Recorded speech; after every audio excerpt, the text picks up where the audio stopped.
I had been sensing with Elon a growing distaste for the current establishment and even Republicans in the last couple of weeks, especially as he started to move away from Doge and his time was up there. And especially with his CBS Sunday morning interview, I was like, it kind of seems like he's biting his tongue a little bit. Like he wants to say more, but he knows like there's so much at stake here and he doesn't want to sort of screw up his relationship with Trump. And then I think yesterday he was just like, it's not me. I speak my mind and I say what I want to say, no matter the consequences. And that's what we saw. And I think he's mainly shitting on Republicans. Welcome to the GigaCast. My name is Gav, here today with Omar and Sawyer, Farzad here in spirit.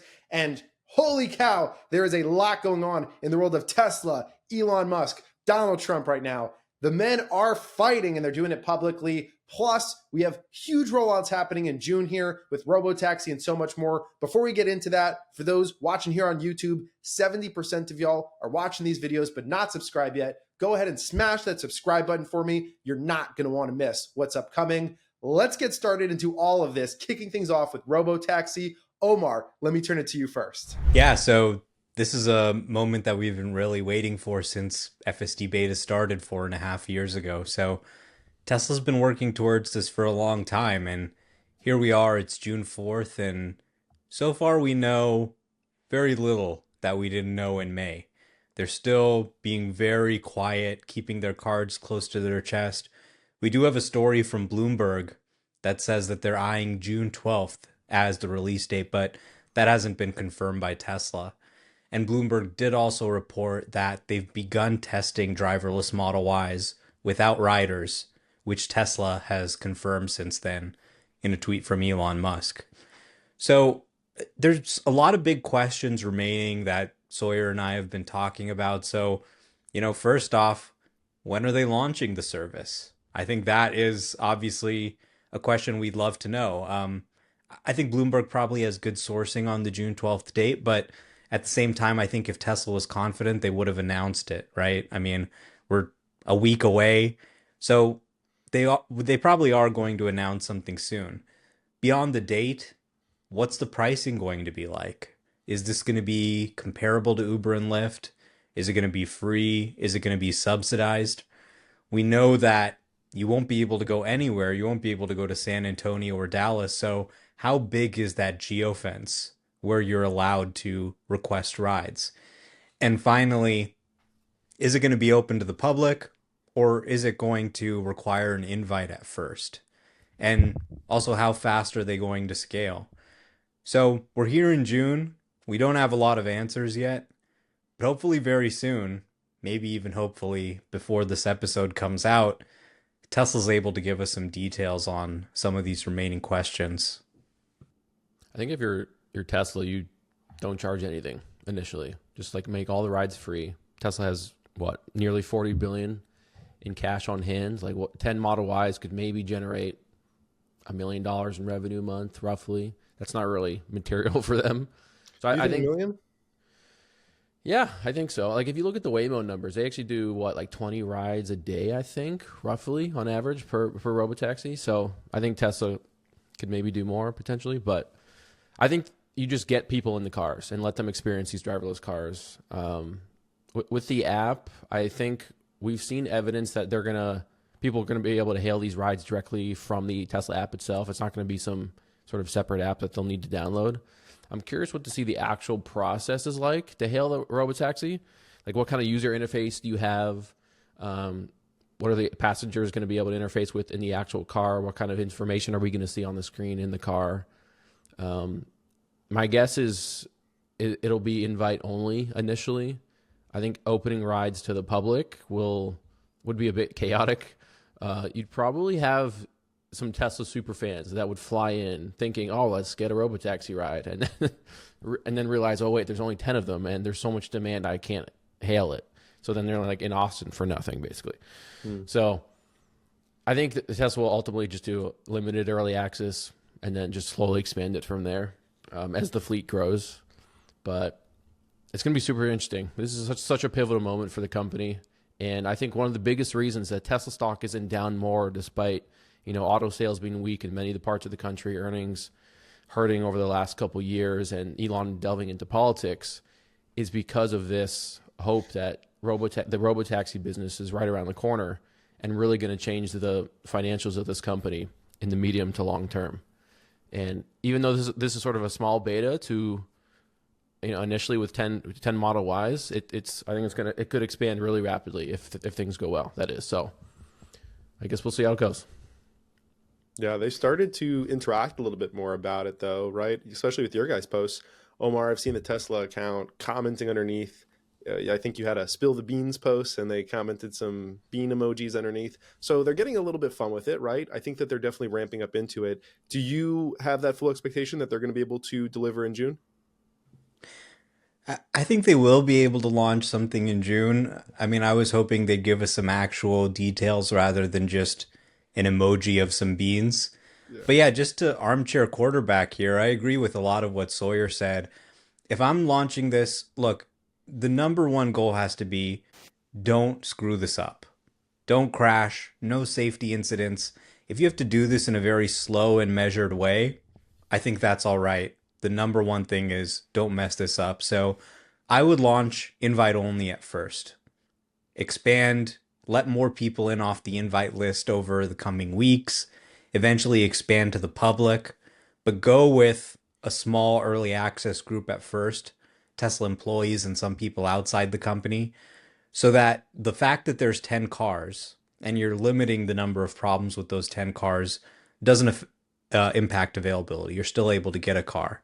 Now, if you're invite only, yeah, I would definitely do it for free. I would give the initial rides for free. Obviously, with 10 cars, it's not going to be a material amount. Tesla's a company that does $100 billion in revenue. 10 cars is not going to move the needle no matter how much you're charging. So give the rides for free, get people excited, give them a reason to take Tesla rather than Uber and Waymo, and make a splash into the market. I think that would be a good way to approach it. So we'll have to see what they do. I think in the next few days we'll have a lot more clarity, but I do like the idea of just kind of making the rides free at first. Uber, they became the number one rideshare app on earth, in part by using VC money to subsidize the rides. I do think that there's some wisdom in that, and maybe there's something that Tesla should emulate there. They really have a situation where they need to show that this proof of concept works. It's not going to be financially material this quarter or next quarter, but if you can show that it works, that people are excited, that they're riding it, that rides are growing, well, then you set the business up for incredible growth in the coming years as you expand the service. Omar, how did Waymo do it in late 2020? Did they start with just free rides initially, and then they enable payments later? How did they do it? I don't remember. Yeah, they did actually start first off invite only. And then around, I think, maybe 2020, starting in Arizona, they allowed people to ride from the public. Then when they launched in Los Angeles and San Francisco, those markets were invite only at first. So the public could ride in Arizona, but LA and San Francisco were invite only. And at least in California, they did start off offering free rides before they started charging for rides. And I think part of that is in California, there's a different permit for charging for autonomous rides versus giving autonomous rides for free. So we saw a pretty similar rollout strategy from Waymo. I think they did this, for the same reasons Tesla is, to be cautious, to make sure it works. And then they were able to expand to now where, anyone in LA, San Francisco, or Phoenix can just request a Waymo without any invite. I'd be curious what Waymo's fleet is doing revenue-wise every month now that they're charging across the U.S. in their locations. Because they have, a fleet of, I think it was 1,200 vehicles now. I think it's up from 750. So, and each one is doing 20 rides a day on average. So, curious what they're doing. I mean, they're doing 13 million rides a year. So if you assume the average price is somewhere in the ballpark of $10 to $20, they're probably doing anywhere from 100 million to $250 million in revenue. And, their costs are obviously probably much greater than that, but a few $100 million of revenue is nothing to sneeze at. Yeah, I'm curious with Tesla as it moves towards this rollout, like you guys are saying, charge, don't charge, invite only, don't. I don't think that you can start with a system where it's just like anybody can call, right? With only 10 of them, you have to have some type of introductory piece. Otherwise, it is just going to be Yeah, entirely there'd be too much overloaded. of a clog. And then on the other Yeah. hand, you'd probably have like eager reporters that definitely want to write something negative, trying to get access to these very first rides to point out anything that went wrong, which you don't really want, right? Like it could be rough those first few days, but probably not, but we'll see. Yeah, I mean, you can already see this. The media is digging up old crashes from 2023 and FSD 11. I think Tesla just wants to make sure that the first person to ride in a robotaxi isn't Dan O'Dowd. And the time will come in the coming months for your Dan O'Dowds and your reporters to really stress test this, to try and make it mess up. But starting off with employees, core users, probably, existing Tesla customers, I think is a great way to sort of get that initial testing in before you open the floodgates to people like Dan O'Dowd. My suggestion to Tesla, let's set up first ride, the GigaCast crew. We're all inside of one, experiencing it, live reporting. This is how you make history. Yeah, GigaCast from within a Robotaxi. Let's do it. Nice, nice. There you go. They definitely they got you guys down accurately to the features. Which one of us is the girl? My guess is that it thinks that's you because you don't have your face on your profile picture. No, it's Or definitely me. Farzad. Yeah, one of the two. But yeah, I mean, there's a lot of pieces. What do you guys think in regards to Tesla's a data company, right? Like at the end of the day, it's just analyzing tons of data it's collecting, and they're going to get a lot of interesting data, I would say here. What do you think they're most closely paying attention to? Yeah, I think they're learning a ton from just running the service in Austin with drivers and unsupervised. I mean, there's a ton of stuff that is rideshare specific that they may not have necessarily seen in the FSD world. Things like people forgetting stuff in the car, all the sort of situations that the car is now having to handle driverlessly. You can't just throw up the red hands and ask the user to take over. So I think this is going to be an immense learning experience for them in Austin. I think not everything will go perfectly. There will be things they need to learn from. But that's why they're starting off small. They're dipping their toes into the water with 10 vehicles.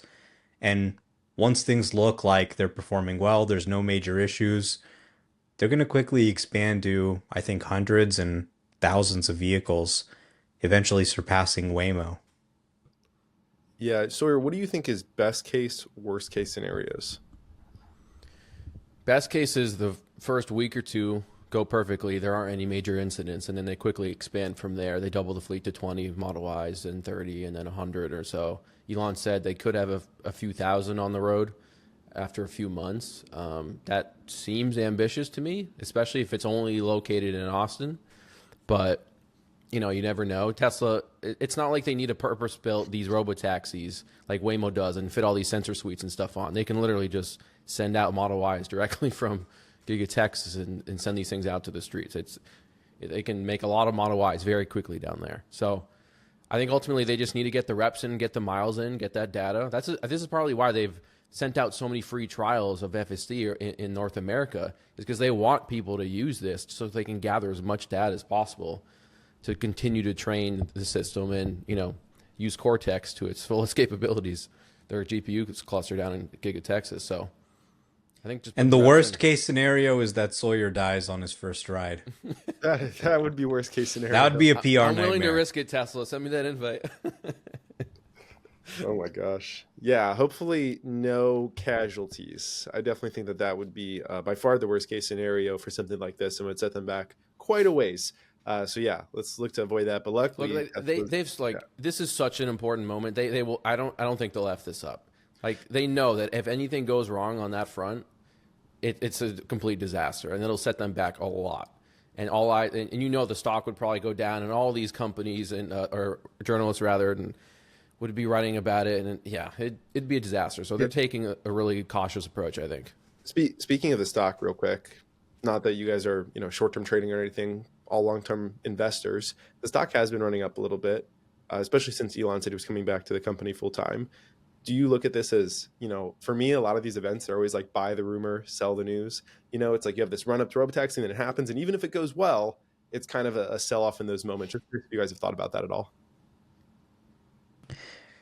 Well, first off, I mean, I think they're going to be very careful. I think this is going to be a low speed sort of robo-taxi service. I don't think they're going to go on the highway at first. Anything that could cause a fatality, they're just not even going to try it. In terms of the stock, I mean, there may be a little bit of a buy the rumor, sell the news, who knows?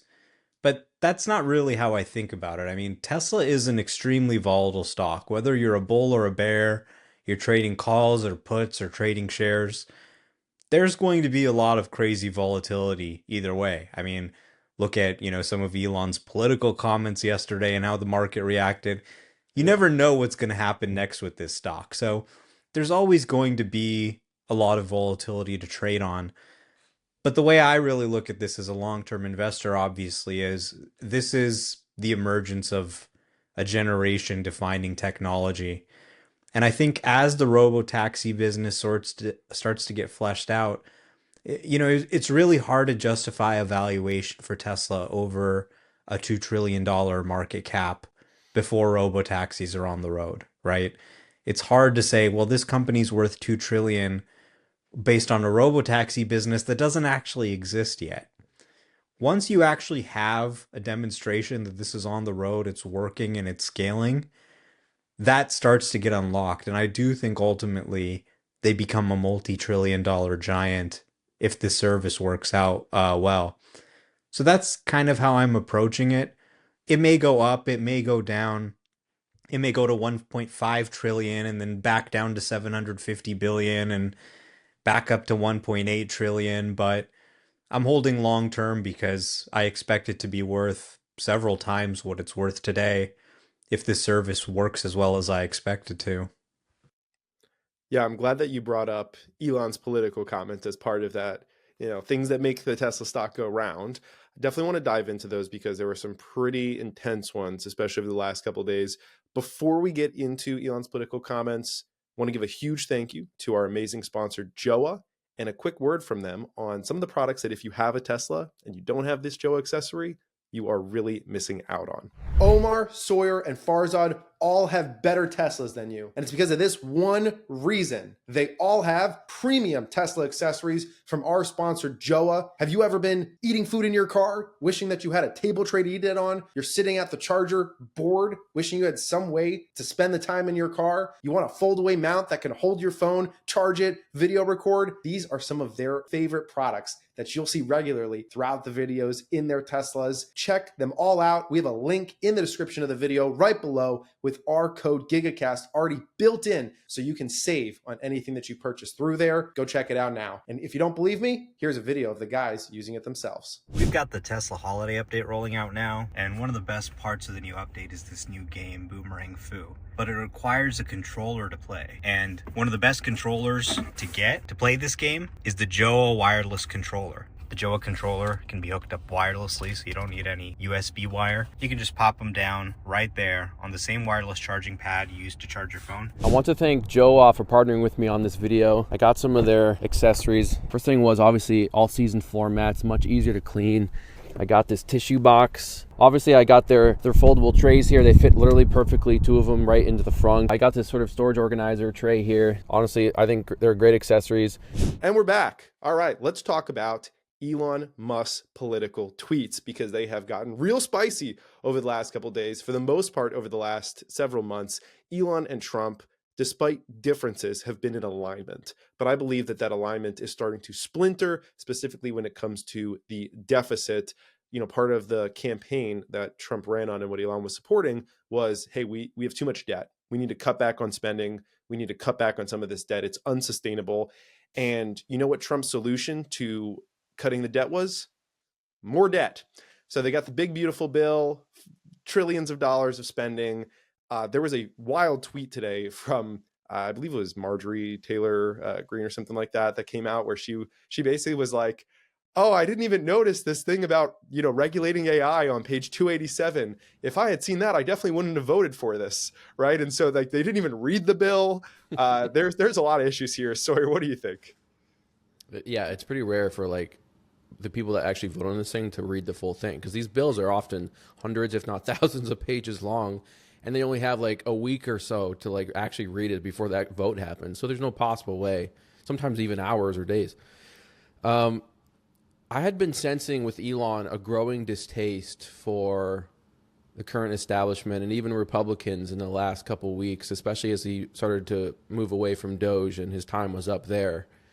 And especially with his CBS Sunday Morning interview, I was like, it kind of seems like he's biting his tongue a little bit. Like he wants to say more, but he knows like there's so much at stake here, and he doesn't want to sort of screw up his relationship with Trump. And then I think yesterday he was just like, it's not me. I speak my mind and I say what I want to say, no matter the consequences. And that's what we saw. And I think he's mainly shitting on Republicans, I think, in that post rather than the Democrats. Because the Republicans have long said, yeah, let's rein in the spending. And they campaigned on this. They were like, yeah, let's codify, let's focus on Doge, cut spending, fraud and waste and all this. And then they come out and pass this gross spending bill, which increases our deficit over the coming years. Just like, what the hell? Like, you guys are completely doing the opposite of what you said you were going to do. And then they're failing to codify the Doge cut, so far at least. Maybe they'll do that in the coming days. We'll see. But I think Elon's just pissed about that. And I think it just continues to show me that like politics in Washington is just useless. Like you can think you put in the best people into office only for them to just be consumed by the Washington swamp. It's just like, at that point, like, what do you do? Because Elon, go back to the enthusiasm of November and heading into the inauguration. There was so much hope and optimism that this was going to be the one opportunity for the government to either shrink in size, to cut down on spending, to reduce the budget deficit. And then all of a sudden, it seems like the opposite is starting to happen. And I think Elon's just like, Jesus. And then he's saying, like, we're going to vote all these people out in November of next year that vote for this thing. But I'm like, how do we know that those people that we voted next time are any different than the people we just voted in?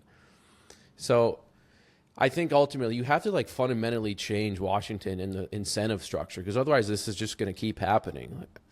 And I don't know what the solution is. I'm not sure anybody does. I think this is why Elon is now focusing back on his companies, because he realizes like the only way to fix this is just to grow GDP, have GDP growth via Optimus and his own companies, SpaceX and whatnot. Because Washington and all these politicians and lawmakers are a bit hopeless, which is unfortunate. That's sort of our system. So some people are saying, oh, maybe Elon is going to create like another party or a third party or something, and it'll do really well. I don't think that's the move. I think do not get into politics. It's just a losing game. Like at the end of the day, it's just a losing game. And I don't think it would help Elon or Tesla investors certainly, but also I think it would just ultimately end up being the same thing of just these people being consumed by the swamp. So yeah, it must be super frustrating for Elon to have put so much money and risk on the table. He took a lot of risks and a lot of sacrifices to do what he did, and to get these Doge cuts, the amount that he did, through the door, and all of it just seems to be getting reversed by these crazy spending bills. Sucks. And they're not even voting on the cuts, right? They said they're going to start this week, but like the first one is like $1 billion or something. I'm like, okay, great. Like 1% of what Doge has done. Like, not really enough. It's not enough. They're inching it forward at a snail's pace. Yeah, I think Sawyer hit the nail on the head. This is a really tough problem to solve, right? And it's easy to say we want to balance the budget, but then you get in, spending money is fun. Cutting taxes is fun. Raising taxes on people, not popular. Cutting spending on programs that people will say they need, not popular. So it's the same issue, right? Every party loves to say, hey, look at these assholes. They're increasing the deficit. Then they get into office and they do the exact same thing. Republicans and Democrats, one thing they have in common, both parties love to spend and increase the deficit. Republicans like to do it through tax cuts, Democrats like to do it through spending, but in both parties, you see the deficit out of control. So, it's a very challenging thing to do. And these guys are the guys who have their job on the line, the people in Congress, when they raise taxes or cut spending, right? So it's a very challenging thing to do. But, this bill, besides adding, $200 billion a year, $2 trillion over 10 years to the deficit, it's killing solar and battery tax credits. It's killing the EV tax credit. It's killing the battery production tax credit. It's adding a $250 a year fine on EV drivers. This bill is so negative for Tesla. It really is. And $100 a year on hybrid drivers. I mean, what did the hybrid drivers do? They're still buying gas.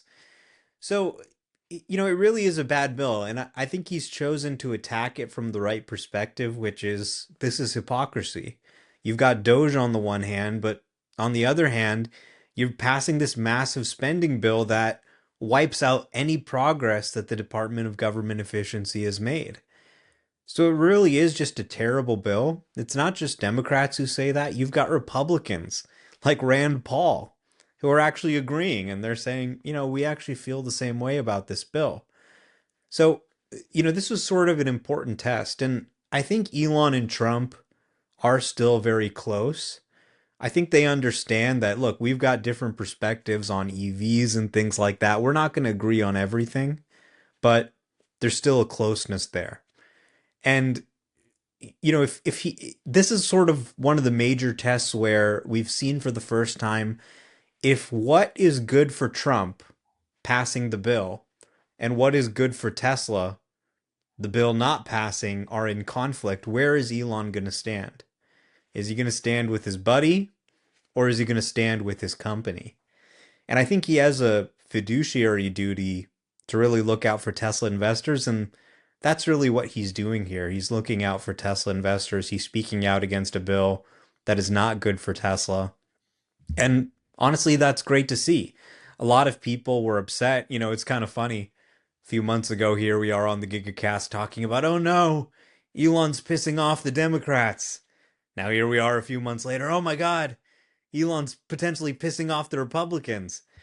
And I think he's a moderate at the end of the day. He's not an extremist. He is an independent. He sits in the middle.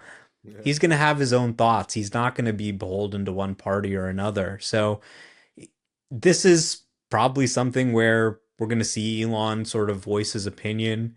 How much impact it has, we'll have to see. But I'm glad that he's speaking out against this bill because I don't think it's good for Americans. I don't think it's good for taxpayers. And it's certainly not helpful for the EV revolution, for staying ahead of China, for having an energy infrastructure that can meet the needs of our growing AI systems and transportation systems that can be resilient against drone attacks, right? Having distributed solar and battery is huge for that. So I think it's great that he's speaking up against this bill. Clearly, he's not an ideologue. He's not just, hardcore MAGA. He's going to go along with anything they say. He's still Elon, and he's been getting a lot of support and praise from people on the left for speaking out against this. He somehow created a new political party, extreme moderate, somewhere in the middle. Well, it's interesting. I think there were always a lot of people who actually came into the Republican side just because they supported Elon. And a lot of these people, as you've seen the Republican Party kind of go a different direction, they're not standing with the Republicans. They're standing with Elon. So Elon, I think, remains a pretty powerful political force in his own right. Absolutely. I would love, real quick, just another note of the bill, something that I think is potentially going to affect Tesla and a lot of other companies. Evan, I dropped a link in the chat. If you can pull up from Rep MTG, this is the post that I was referencing earlier, but more so than them not reading the bill, the actual content of the bill is a little bit worrisome. Specifically what she's saying, and she put a picture of it as well, was that on this section 278 to 279, strips states of the right to make laws or regulate AI for 10 years. Did you see that, Omar? Yeah. I mean, there's so much junk stuffed in these omnibus bills, it's hard to even know what's in them. And clearly, the people who are passing the bills aren't even reading them. So I'm not sure if this makes sense or not. I don't have any opinion on this provision, but it just shows you how much junk is crammed into this bill. There's probably all kinds of things that we won't even know about until it becomes law. Don't you love that? Like the people that are voting on this bill, they're like, just full transparency. I did not read it, but I voted for it. Yeah, I didn't actually read the bill, but I did pass it. Like, guys, we got LLMs, throw this thing into Chat GPT and have it Yeah. break it down for you. Grok is free. I see you have a verified check mark. Maybe pass it into Grok. My God. Yeah, utilizing AI in some way, shape, or form. So now, let's say we had a discussion earlier, maybe a month or two ago, like you were saying about, hey, Elon's political views, could they be hurting him with the Democratic Party? And so they're buying less Teslas. And so perhaps the Republicans are buying more Teslas. And now he's swinging back a little bit, right? I don't think that the hardcore Democrats are going to say, okay, well, now we're going to buy Teslas, right? I don't really know what changes here. It seems like there's maybe just this moderate party. Maybe there's just people who are like, hey, I just want a good car that's an EV. And those are the ideal customers. I don't know, sorry. It's a bit confusing. That's what we've been encouraging people to do. Just buy the best product. Don't pay attention to this politics stuff because a lot of it's just temporary and feelings can change and ideas. But one of the things that I think negatively impacted Elon was, I'm pretty sure Elon was the main guy advocating for Jared Isaacman to be the new head of NASA. And like this guy is incredible. He's the single most qualified candidate for the head of NASA job. And Trump decided to pull that nomination. And it sucks because, think about this guy's resume. He founded Shift4 Payments at 16 years old, and now it's a multi-billion-dollar publicly traded company. He led the Inspiration 4 mission in 2021, which was the first all-civilian spaceflight mission, simultaneously raising $250 million for Jude, with Elon's help, by the way. And then he led the Polaris Dawn mission last year, which he reached a 1,400-kilometer altitude and performed the first ever private spacewalk. He literally was just floating out there. And then he set the circumnavigation record in 2009, fastest around the world with a jet flight. And then the list goes on. Like awards, he was the Time 100 most influential person in 2022. And it sucks because he's just like the most down-to-earth, genuine guy. He genuinely cares about space, innovation, and reaching new heights with that stuff. He was the perfect fit. And unfortunately, politics got in the way of his confirmation. It seems like there were some White House aides and actors behind the scenes that have an orbit around Trump that once Elon took a step back from Doge and wasn't there every day, that they saw that opportunity or saw that as an opportunity to sort of convince Trump that, hey, this is not a good candidate and to get rid of him. And I know there was some talk about, Jared having donated to the Democrats in the past, but I'm like, RFK was a Democrat. He was trying to run as a Democrat, and he's in Trump your was a administration. Democrat. Yeah, and I'm pretty sure Howard Lutnick, what used to be a Democrat, and he's in your cabinet as well. So I'm like, who cares about that? Who cares? Elon even donated to Democrats in the past, and he flipped. So this is just like classic politics, like screwing over the best guy for the job, and to probably put in place a loyalist who's going to be way worse for NASA, way worse for the whole spaceflight industry as a whole, and probably SpaceX as well. And it's unfortunate. Yeah, that was, I think, really disappointing and shocking to see that Jared Isaacman's nomination had been pulled. I mean, this is a guy who I think would have been incredible for NASA, would have been the right person to lead the company. I mean, this is so much of what excited the so-called tech right? The sort of tech people who are coming in and joining the right was people like Jared Isaacman leading NASA, having a government where we actually have brilliant, competent people leading the government. That was exciting to people like me.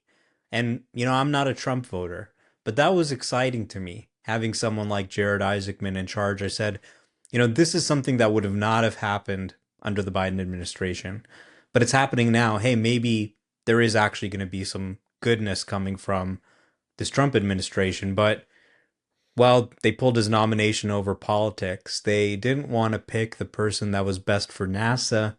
They wanted to pick the person that was best for Trump.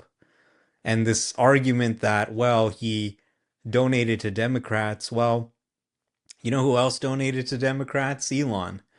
You know who else donated to Democrats? Trump. Trump used to donate to Democrats all the time. So if we're judging people this way, I mean, maybe they need to replace Trump with someone who's more loyal to the Republicans, right? So it just sort of doesn't really make sense as you dig down into it. I think is what would be best for the Trump administration is making insane progress in space, planting an American flag on Mars, putting a human on Mars ultimately. Achievements like that will, put Trump in the history books. And it's just sort of sad to see the optimism of the beginning of the administration fade into sort of the reality of politics, which is that often what's best for the American people comes second to what's best for the administration. One thing that does worry me a little bit as a Tesla investor is that if Elon continues to hammer sort of his points that he has in the last couple of days and really put the hammer down on Republicans for being, all the hypocrisy. At the beginning of the Trump administration just a few months ago, there was all this hope and euphoria about like all these regulations being cut and all these investigations against Elon's companies being essentially thrown away. And but now if he starts to piss off Republicans, do we see some of them start to retaliate in a way that is negative for his companies, and through whether it be through investigations or other means, or maybe making the autonomous vehicle, regulatory framework more difficult than they otherwise would have before. It's still too early for probably to determine all that. But Elon has a really strong moral compass, and if he feels like the Republicans are screwing over the American people, he'll call them out, and they won't like that.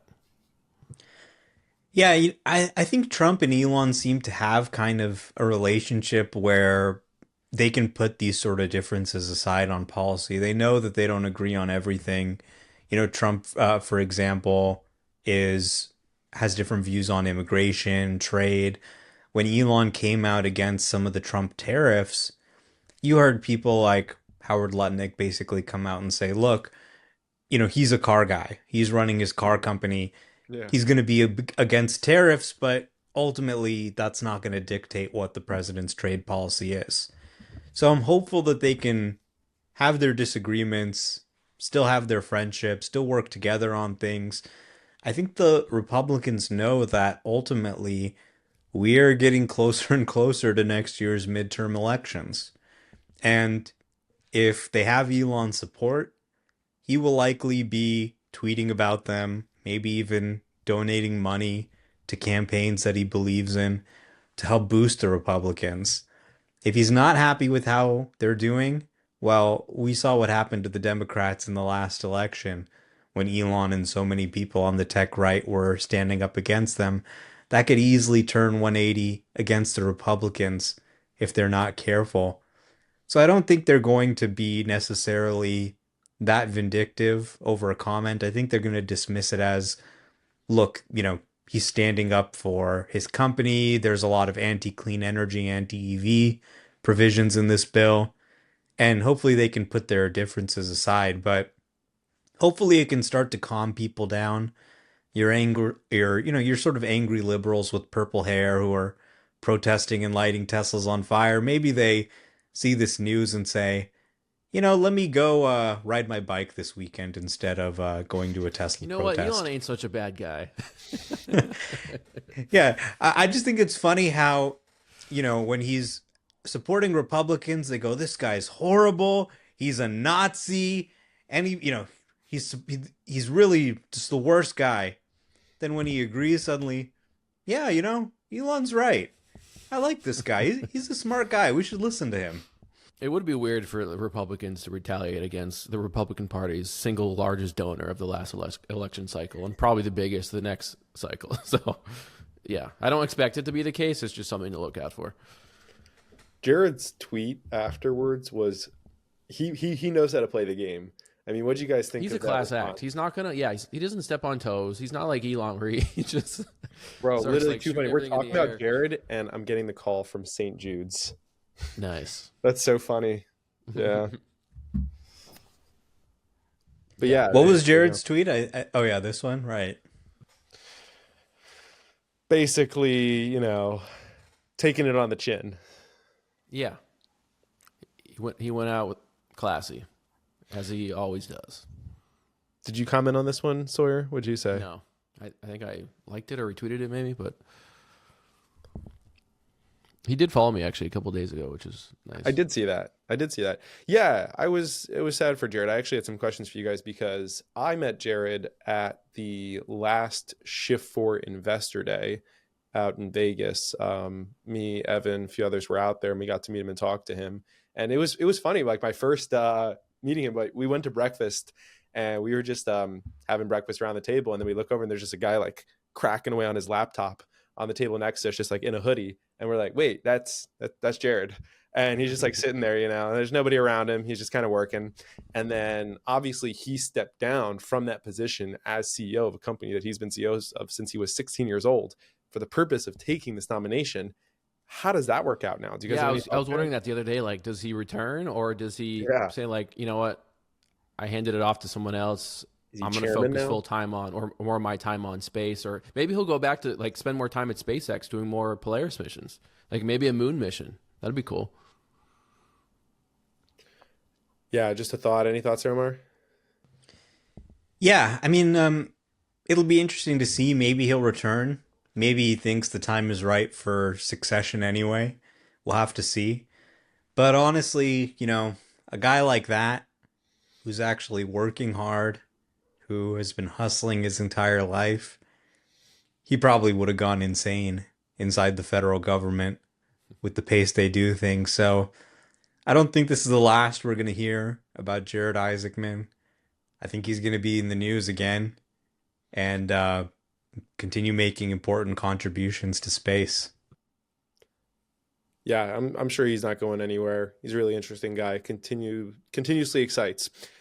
Doubling back before we maybe move into any wrap up, just to the beginning of the conversation, talking about June, unsupervised FSD, all those pieces that are going to be coming out here, provided that the timeline happens, right? We get here, and then you guys were talking about, hey, potentially even thousands of cars at the end. They're in Austin right now. That's the goal. Do you guys see the next levels of expansions to the areas where Waymo is right now? So, Scottsdale, Arizona area, and then California. Is that kind of natural to move into those areas and then expand out from there? Yeah, totally. I think if Austin, Texas works, there are a lot of pretty similar cities that you can launch in right away. So Phoenix and the Phoenix metro area is a big one. That's where Waymo started. And we have seen the autopilot team actually posting some more job postings related to Tempe, Arizona. So I think Arizona is going to be one of the next areas. Elon's also talked about Los Angeles and San Francisco. That's a little bit more challenging from the regulatory side. There's a lot more permits you need, but that's really the big time. Once you launch in California, in LA and San Francisco, major cities, some of the biggest cities in the US in the case of LA, that's when it's really prime time and you're really launched for real.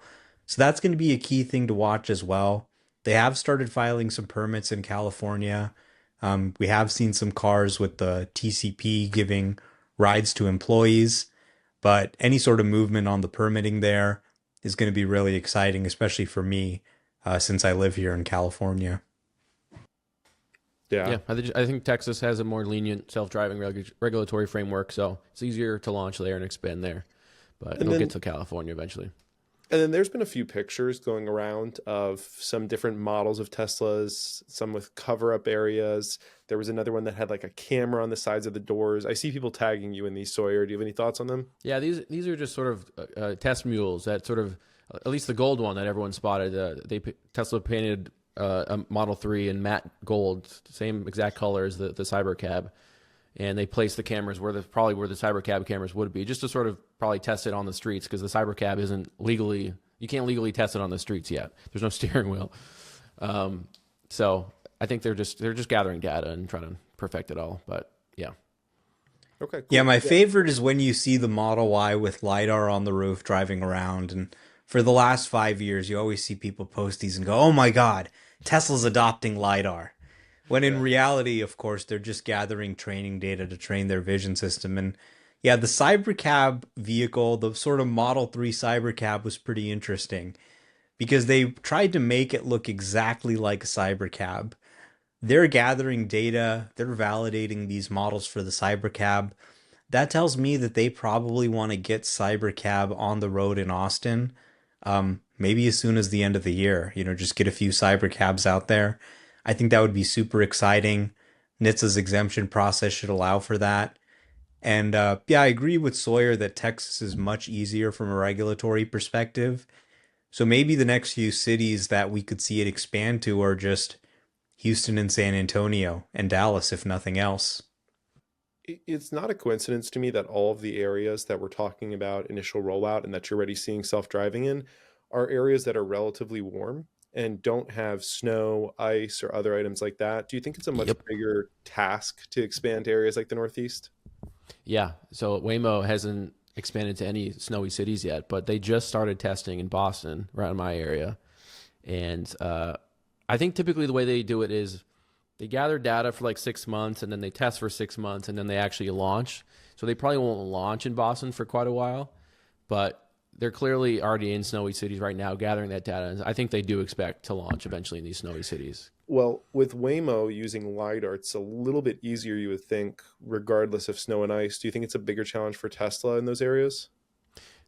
I know a lot of people in my area. I live in New Hampshire. I use FSD, and I've used FSD many miles in the winter.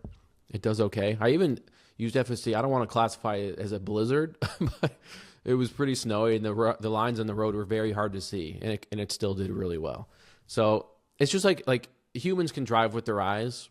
Why can't a Tesla drive in the snow with its eyes, cameras? Do you So think it'd be, I guess, well, for humans, sometimes we'll completely readjust, right? We'll slow down a ton. We'll maybe pause for something to stop. We're obviously running windshield wipers and items like that. Do you think that these cameras are going to have similar mannerisms? yeah, no, it adapts. Perfect. Yeah, I mean, whether you have LiDAR or whether you have cameras, there's a lot of new challenges that come with driving in the snow. So, there's a reason they've picked all warm cities for their first launches. There's many things. As much progress as self-driving is made, you can't use it on the highway. You can't use it in snowy areas. There's so many things that these systems still can't do. So it's encouraging they're starting to test in Boston. I think they will get it to work for Waymo. I think they will get it to work for Tesla as well. But there are a lot of new challenges, right? Lane lines that are covered up, cameras that are covered up, you name it. So it's going to take some time to make this happen, but they're already starting testing and starting to expand that sort of envelope. That's how it gets its name because we need way more time and data.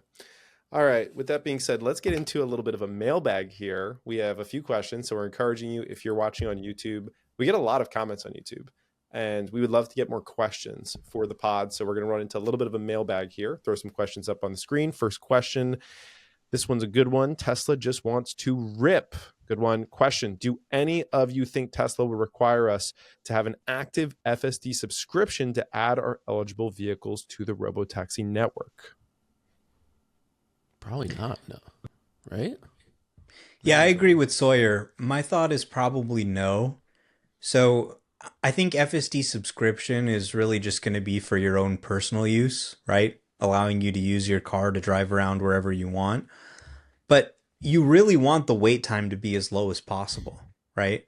You want when someone opens the app for there to be a 1 or 2 minute wait time, and you want as many cars to be able to give rides as possible. So it wouldn't make sense to put barriers in the way and say, you need to pay this before you can ride. What I would think they would do is just take a percentage of the ride, which they've planned to do. So maybe they do something like where, if you bought FSD in full, you get maybe 70% of the revenue. Whereas if you don't buy FSD or you're not subscribed, maybe you get something like 50%. And Tesla's essentially paying for the FSD by taking a bigger cut of the ride. So that's how I expect them to do it, really through revenue share rather than subscriptions. Yeah, and one piece real quick. This is just doubling back to when you guys were talking about Uber and how Uber, subsidized some of the money using the VC money. Well, that Uber model's continued to change, right? They started out with subsidizing it, and they also had a split where drivers got 60%. Uber got 40% of the revenue, and the pricing was also a lot cheaper. And then over time, as they've moved towards profitability, they've actually flipped that. So now Uber, I believe, gets 60%, drivers get 40%. And they've also, of course, increased the pricing. So there's a lot of changes that happen over time. And what I'm getting at is what we initially see for the first rollout might not be the long term of it, right? It can change over time. Yeah, they'll play around with different scenarios and ideas. Exactly. All right. Question number 2 from the audience. This one from 4-Man Grill. Shout out. One thing I'd like to see discussed in the competitive advantage of Optimus if simulation training is enough for real world AI. This kind of data isn't necessarily as proprietary as FSD data, which theoretically means that competitors can easily catch up. The advantage for Tesla may have to be in the manufacturing, which they're phenomenal at. But it would be interesting to see why they will be able to produce the best and lowest cost robots when other companies have been working on this for a bit. Basically asking, do they have as much competitive advantage there? No. So my take is simulation training data isn't purely enough on its own. You need real world ground truth data, which is, the vision data, essentially, because Tesla's already taking real videos of like humans, put the GoPro in their head, humans doing stuff, and then the Optimus mimics that. And much like Tesla's self-driving cars do, they need real world data to be able to put into the system so it can mimic a human and sort of mimic like their cars mimic human driving, and then the Optimus will mimic human behavior.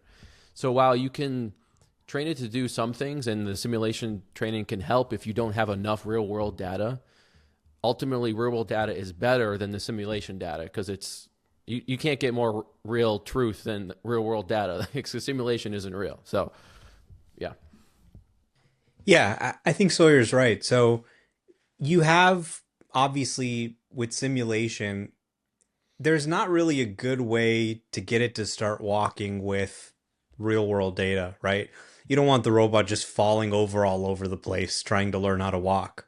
So simulation is a really good place to get started, but real world data continues to be really important. You've heard Elon talking, for example, on the CNBC interview about just sort of letting the robot learn the way a child learns. Put it in a room with some toys and just kind of let it play with the toys, pick it up, drop it, learn physics, learn what happens. And there's a lot of value there if you have tons and tons of robots, if you're making thousands or millions of robots through mass manufacturing.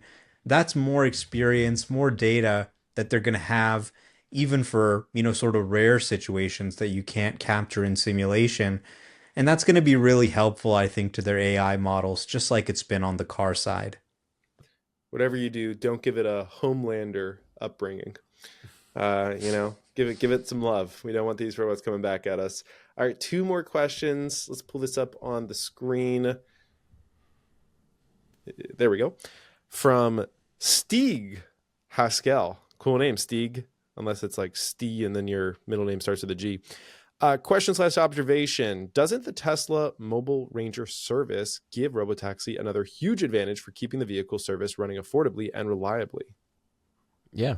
I mean, that's the greatest vertical integration. It's such a great Tesla mobile service. You can't use it for every scenario, but you can use it for most scenarios that you need on your just everyday stuff. So I think ultimately they'll probably end up having Optimus robots even in those mobile service vans and just going around and doing the work. But that does bring down the cost and make it easier to do fixes on the go and then just send the car off. So yeah, that's a huge advantage. Yeah, I agree.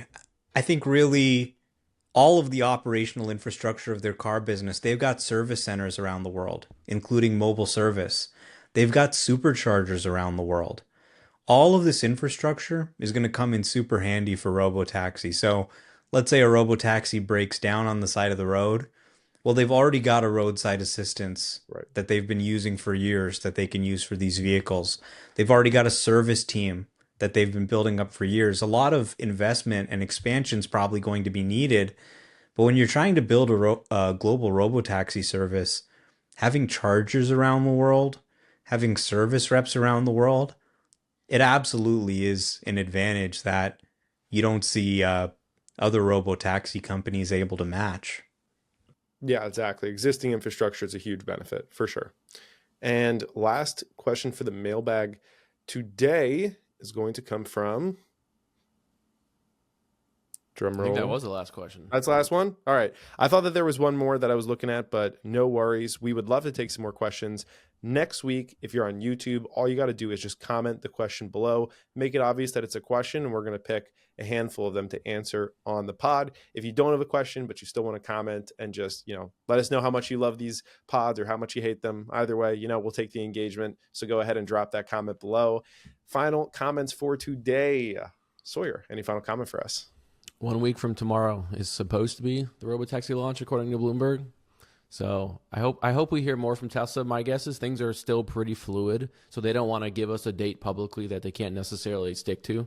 So I think they'll still hit June, but it could slip from the 12th. So we'll see. Makes sense. Let's see if they can match it. Go for it. Yeah, I mean, next GigaCast, maybe we'll be in a Robotaxi. Who knows?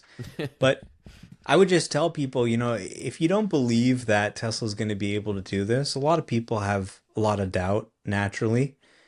Just go sign up for a test drive. All the cars have FSD on them. It's not going to be the same FSD that's running in Austin, obviously. This is one you have to supervise. But just look at what the car can do today. And I think if you spend an hour in the car, you'll probably come out really believing a lot more that this is going to happen. Yeah, we're getting closer and closer to the promised land of, reclaiming your time, right? And unsupervised FSD allowing you to potentially, for some people, save hours and hours every single day. But I think for everybody, at least saving some amount of time in their lives and reclaiming it. I can't tell you how many times I'd be driving or even using FSD supervised, and there's like a breaking news piece of news or something, and I can't post it because I got to supervise the car or drive. And my wife doesn't like to drive. She's like, for some reason, she just doesn't like it. So I have to drive most of the time. And she can't post it for me because I like to be in control of it. So I have to just wait until. So when robotaxis are, spread wide, far and wide, it'll open up free time for me to do more breaking news. Sawyer's tweets will go through the roof as soon as they hit unsupervised. And mine too, honestly. It's a big thing. You can't use the phone in the car. More tweets, more ad revenue, right? Now you're stimulating the economy. GDP's going up. Easy, right there. Yes, GDP is going up because we're tweeting more. Hey, you never know. It's the gig economy in a minutia. Amazing. Everybody, thank you so much again for watching. If you love the video, go ahead and hit that subscribe button if you aren't subscribed already. If you're already subscribed, drop us a comment below. So much more good stuff to come. We're going to cover the rollout of Robotaxi and, of course, everything else happening with Musk Industries. There's so many other pieces always moving around the picture. Thank you again for watching. We will see you on the next episode. Take care. Over and out.